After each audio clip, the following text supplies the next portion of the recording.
डुमरी के विधायक और जेकेएलएम नेता जयराम महतो ने श्वेता सिंह के उस बयान पर रिएक्ट किया है, जिस पर श्वेता सिंह से जब पूछा जाता है कि जयराम महतो ने Z+ सिक्योरिटी मांगा है, वो तंज कसती है कि ये सिक्योरिटी कहाँ के लिए चाहिए, डुमरी के लिए या बोकारो के लिए। इस पर जयराम महतो ने अब अपनी प्रतिक्रिया दिया है। जब उनसे रिपोर्टर पूछता है कि श्वेता सिंह ने आपके सिक्योरिटी को लेकर ऐसी ऐसी बात कही है, तो आप उस बयान को भी आपको हम सुना लेंगे। लेकिन जयराम महतो कहते हैं कि देखिए, एक तो हमने सिक्योरिटी मांगा नहीं, बल्कि हमारे जो परम मित्र हैं हमारी पार्टी के, उन्होंने ये पत्र लिख दिया भावावेश में। हमें जब सोशल मीडिया के द्वारा जब पता चला, इसलिए कि फेसबुक हम चलाते नहीं हैं, हमारा जो एडमिन है जो पेज देखते हैं वो चलाते हैं।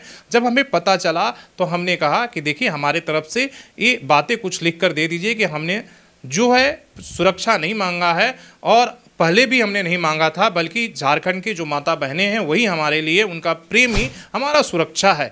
और इस तरीके से इस मुद्दे को एक किया गया। और दूसरी बात वो कह रहे हैं कि श्वेता सिंह जो है वो तर्क नहीं बल्कि कुतर्क कर रही हैं।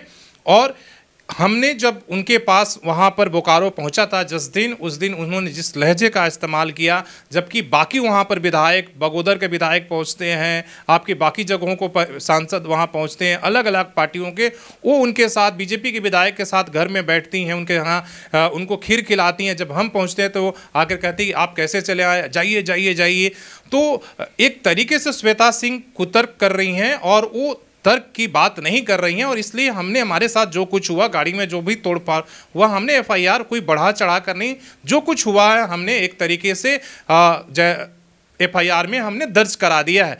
तो जयराम महतो सिक्योरिटी को लेकर अपनी पहली बार वो चुप्पी तोड़ते हैं और पूरा लंबी बातचीत है। इस बातचीत को भी आप सुन सकते हैं कि जयराम महतो यहाँ तक कि उस पर इरफान अंसारी कहते हैं कि भाई आपको ऑफर दिए कि आप कांग्रेस में शामिल हो जाइए। उस पर भी वो कहते हैं कि देखिए, हम एक प्रतिभाशाली नेता हैं, तो हर पार्टी चाहेगा अपनी पार्टी को मजबूत करना, और इसलिए जयराम महतो में वो प्रतिभा देखते हैं। तो इरफान अंसारी ऐसी बात कह रहे हैं।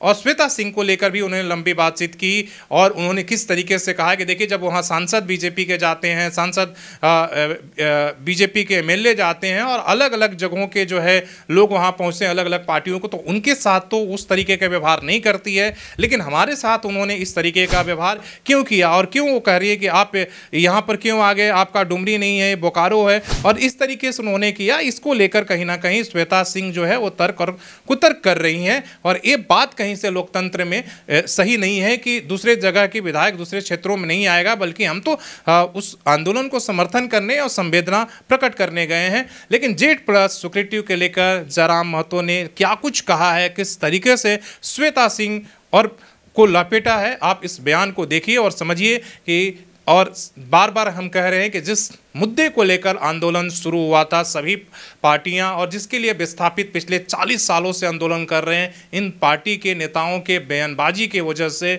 कहीं ना कहीं वो मुद्दा पूरा तरीके से पीछे चला गया। और जिस अस्थाई नौकरी की बात हो रही थी उसमें बलिदान भी देना पड़ा, एक तरीके से विस्थापित को जान भी गया, लेकिन वो सारे मुद्दा इन नेताओं के चक्कर में एक तरीके से आरोप प्रत्यारोप में पीछे छूट गया है। तो आप पहले जयराम महतो की पूरी बातचीत को देखिए कि उन आरोपों पर Z+ सिक्योरिटी से लेकर श्वेता सिंह के जो तल्ख बयान आए हैं उस पर क्या कुछ किस तरीके से कहते हैं। भी राजनीतिक दल होता है तो कोई अगर प्रतिभाशाली नेता अगर किसी दल में दिखता है तो नो डाउट उसे प्रस्ताव देते हैं। तो इरफान अंसारी कोई गलत कार्य नहीं कर रहे हैं, वो अपने पार्टी के हिसाब से तो अपने पार्टी के लिए अच्छा ही सोच रहे हैं। उनको लग रहा है कि जयराम महतो प्रतिभा है तो वो आमंत्रण दे रहे हैं हमें अपनी पार्टी में जाने का। अब वो हम पे निर्भर करता है कि उनके प्रस्ताव को हम स्वीकार करें कि नहीं करें। देखिए, सुरक्षा पहला बात ये भावनात्मक विषय है।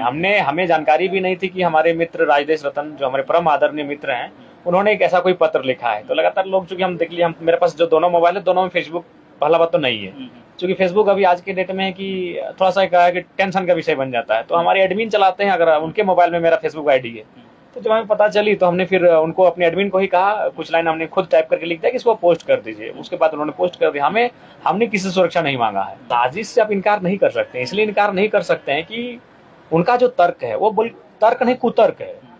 उन्होंने पहला लाइन ही यही कहा था कि आप बोकारो का विधायक नहीं है, यहाँ का विधायक हम है, आप चले जाइए, मतलब एक अलग स्वर में चले जाइए। तो बागमारा के विधायक पहुंचे, सिंदरी के विधायक पहुंचे, निरसा के विधायक पहुंचे, चंदन कियारी के विधायक पहुंचे, और हाँ, ताज्जुब की बात है, बगोदर के पूर्व विधायक पहुंचे। कहाँ बगोदर, कहाँ बोकारो, वे लोग आ सकते हैं। और हमें ये तो मिला कि जो बीजेपी के विधायक उनके आवास में थे वो कांग्रेस की विधायिका हैं, और बीजेपी के विधायक जो कि लोग दोनों धुर विरोधी है, एक दूसरे के विरोधी है, और वो एक आवास में बैठे, उसका सुने चाय पानी या खीर भी बना खिलाएं। कांग्रेस विधायक बीजेपी विधायक को खिला रहे अपने आवास में, वो आ सकते हैं, जयराम महतो नहीं जा सकता है। तो ये साजिश है, बिल्कुल, इसमें कोई इनकार नहीं कर सकते हैं।